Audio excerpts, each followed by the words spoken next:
നമുക്കെല്ലാം അറിയാം, മനുഷ്യർക്ക് മാത്രമല്ല, എല്ലാ ജീവന്റെ തുടിപ്പുള്ള എല്ലാ ജീവജാലങ്ങളിലും, പക്ഷികളെ, മൃഗങ്ങളെ, മരങ്ങളെ, മനുഷ്യര് എല്ലാത്തിലും ഉള്ള തുടിപ്പ് ദൈവത്തിന്റെ തുടിപ്പാണെന്നാണ് നമുക്കെല്ലാം അറിയാവുന്നത്. അപ്പം നമ്മളെപ്പോഴും പ്രാർത്ഥിക്കുന്നുണ്ട്, ദൈവമേ എനിക്കത് തന്നില്ലല്ലോ, എനിക്കിത് തന്നില്ലല്ലോ എന്ന് പറഞ്ഞാൽ എപ്പോഴും എന്നും ദിവസം രാവിലെ തുടങ്ങുന്ന പ്രാർത്ഥനയിൽ നിന്നാണ് നമ്മൾ തുടങ്ങുന്നത്. എനിക്ക് അത് തരണേ, ഇന്ന് ഇത് തരണേ, അല്ലെങ്കിൽ ഇന്നത്തെ കാര്യങ്ങളെല്ലാം റെഡിയാക്കി തരണേ.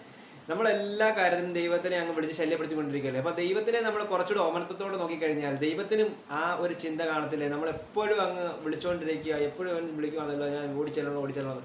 അപ്പോൾ നമ്മളത് കുറച്ചുകൂടെ ഒരു ഓമനത്തിലോട്ട് നമ്മൾ ചിന്തിക്കുമ്പോൾ നമ്മൾ ചിന്തിച്ച് നോക്കിയേ, ദൈവം വരണമെന്നുണ്ടെങ്കിൽ കൗമോദകി, നല്ല വെയിറ്റുള്ള കഥയാണ്, കൗമോദകി, വനമാല, സുദർശനം, ഓടക്കുഴലെ, മൈപ്പിടി, ഇതെല്ലാം വെച്ചുകൊണ്ട് വേണം നമ്മുടെ പിറകിൽ എപ്പോഴും ഓടാൻ, അല്ലേ?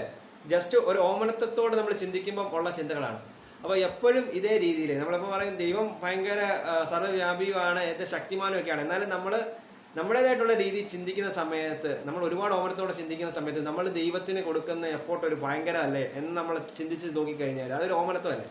അപ്പോൾ എപ്പോഴും നമ്മൾ അങ്ങനെ വിസിബിൾ ആവണമെന്നുണ്ടെങ്കിൽ നമ്മുടെ വീടിൻ്റെ അടുത്ത്, അല്ലെങ്കിൽ നമുക്ക് എപ്പോഴും കാണാൻ പറ്റുന്ന രീതിയിൽ പൂജാമുറി സെറ്റ് ചെയ്ത് എപ്പോഴും നമുക്ക് കാണുന്ന ഒരു വിഷ്വൽ, അല്ലെന്നുണ്ടെങ്കിൽ ആ തേജസ് എപ്പോഴും നമ്മളിലേക്ക് വരുന്ന രീതി സെറ്റ് ചെയ്ത് കഴിഞ്ഞാൽ കുറച്ചുകൂടെ ബെറ്റർ അല്ലേ. എപ്പോഴും നമ്മുടെ കൂടെ പ്രസൻസ് ഉണ്ടെന്നറിയാം. അപ്പോൾ നമ്മൾ കൂടുതൽ വിളിക്കേണ്ട, എപ്പോഴും ഉണ്ട് എന്നെ കണ്ടുകൊണ്ടിരിക്കുക, എപ്പോഴും കണ്ടുകൊണ്ടിരിക്കുകയാണ് ദൈവം, എന്നെ കണ്ടുകൊണ്ടിരിക്കുക, ആ ഒരു രീതി പോരെ. എപ്പോഴും നമ്മൾ വിളിച്ച് ശല്യപ്പെടുത്തിക്കൊണ്ടിരിക്കണം. ഇത് എൻ്റെ മാത്രം ചിന്തയാണ്, അതിനകത്ത് വേറെ റാഷായിട്ടുള്ള